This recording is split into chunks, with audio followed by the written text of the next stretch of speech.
Adusamu bibi akwaba pambra kwambient TV so. Adusafo nsema hodo ayen saka anamde eba besomo ahase no. Sada bewe kan no. Ade chen ade san na chese nsem ne da na dos wo mai mu hase no. Yen saka bi nso a ya bomodi asa adarma eba besomo ahase. Na ansa na ebekwa ko video na so so adarma bu ne ndi kwan so. Nya subscribe ya na wa subscribe ede amame. We have a bell notification icon so o se de be drop video pe. Obenya biare. Na wa drop comment nso e comment section de ho tie. Nyina be kenkan de ama yenko yenko hwe nsema hodo yenko tie nsema hodo a ekoso e wo Ghana hase.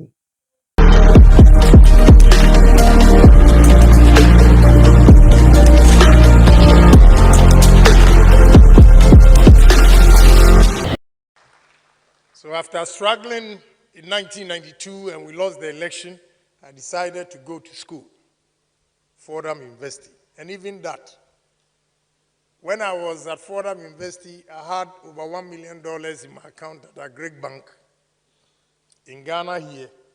And my business, as you grow and come up, or my colleagues here that are into business will tell you, the level of dishonesty in this country when you are doing business.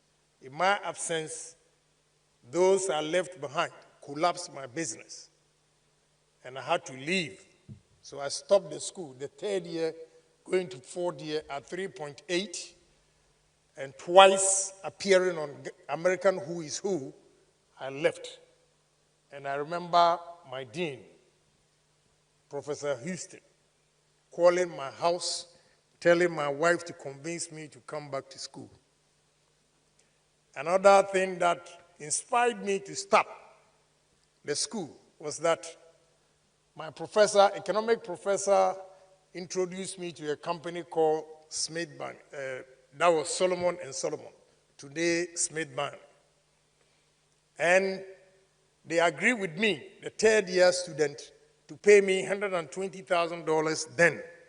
Myself and one colleague, may he so rest in peace, Atta from Achinsua, who also got opportunity to work with AT&T. Atta was 120 and they offered me 89 until I finished. So I went back home and asked my wife, so you mean after going to school all this while, I'll come back home with 89,000 and even minus Uncle Sam?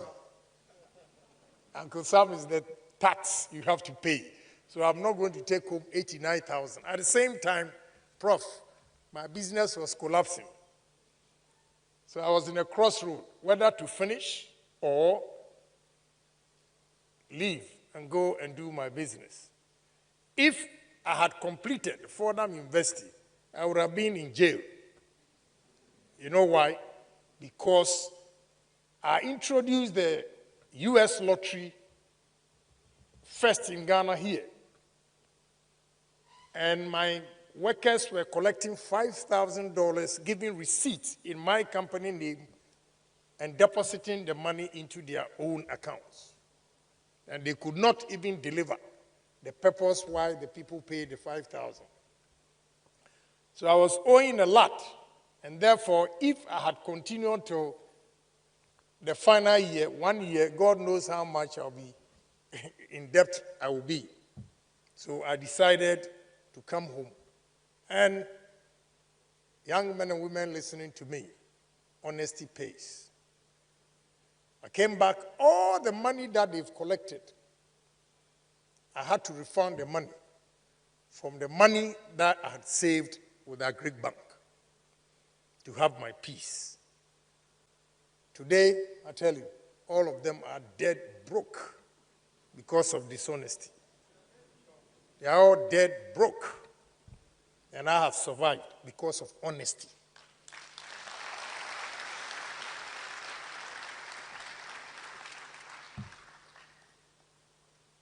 I am interested in the youth because I've realized in this country, politics especially, is dividing this country.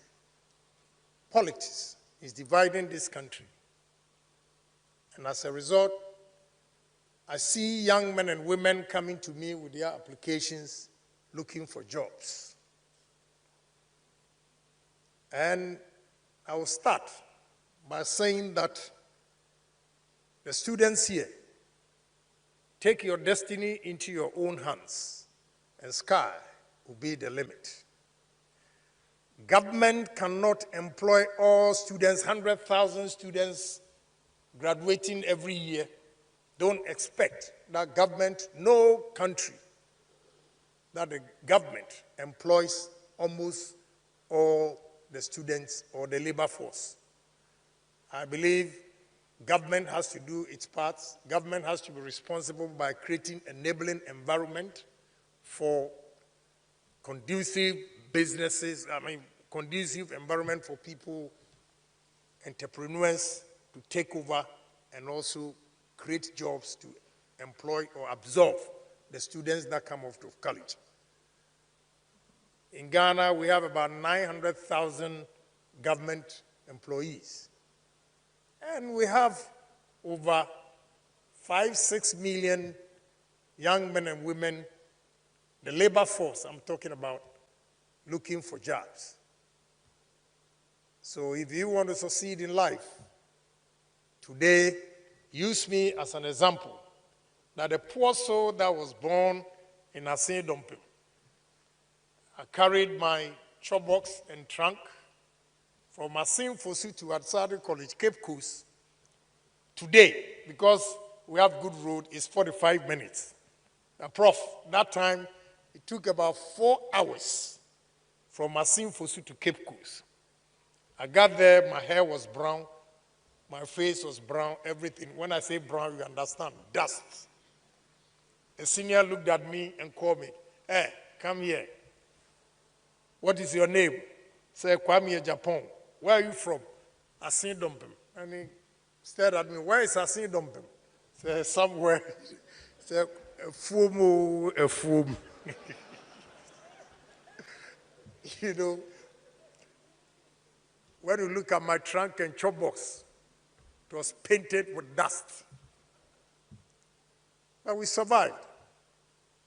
We survived with perseverance. You know, you see what we call dadama. Some of the students, Saturdays, I remember very well. Some, in fact, when I was in London about 2 years ago, a friend of mine confessed to me that he was going to chase a girl in Wesley Girls and he had to go and borrow a spotless white shirt from one of our classmates. I could not. In the first place, I seen Dompim English and Wesley Girls English. Yeah, you can imagine. They would not even look at you. So I was always sticking to my books, chewing baba, because the English, sometimes from that village, you don't even understand. But you have to chew and pour. I could memorize it and give you dito. In fact, Macbeth, I can tell you, from Act 1, Scene 1, all the way to the end, it is when I went to university, then I could understood what I was actually chewing in Adsado College, but I chewed to pass. You know, with all this, you see friends, weekends, I will not mention names, it's not nice. They will come with their parents, luxury cars, and I remember one of them, he will put the car on reverse, and it says, "Attention please, this car is coming back. Attention please, this car is coming back." And we all go and surround the car looking at the, today when we see him.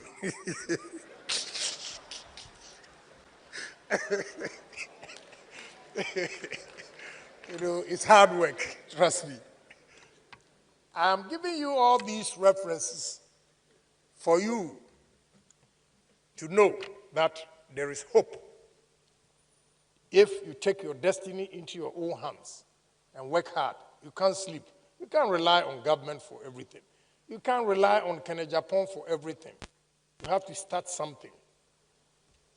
Last week, we were at a funeral, and my good friend, His Excellency, was telling me, "Oh, as for the PK, you were lying." And I had to demonstrate to him. I had it on a plate, a bigger one. We have PK here, Tetra blade here, Nazareth is also a blade, Rob, and chocolate. So I'm going to Mr. Brian's place. I'll show you. Yes, pick a chocolate. Nazet, yes, Rob. You know. And on vacation, I'll go to the airport and we sell my PK and I'll see my classmates going to London. In fact, one day I came back and told my mother, I'm not going to sell the PK again because God doesn't like me. Not knowing God was preparing me for a place better than that.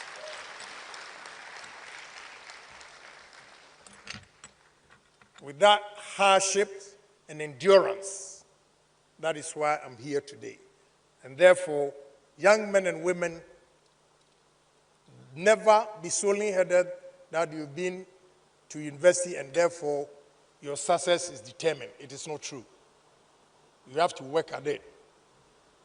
And if you want to succeed in life, first thing in life is honesty. You have to be honest. A lot of people, when they are given opportunity, they try to steal, they try to be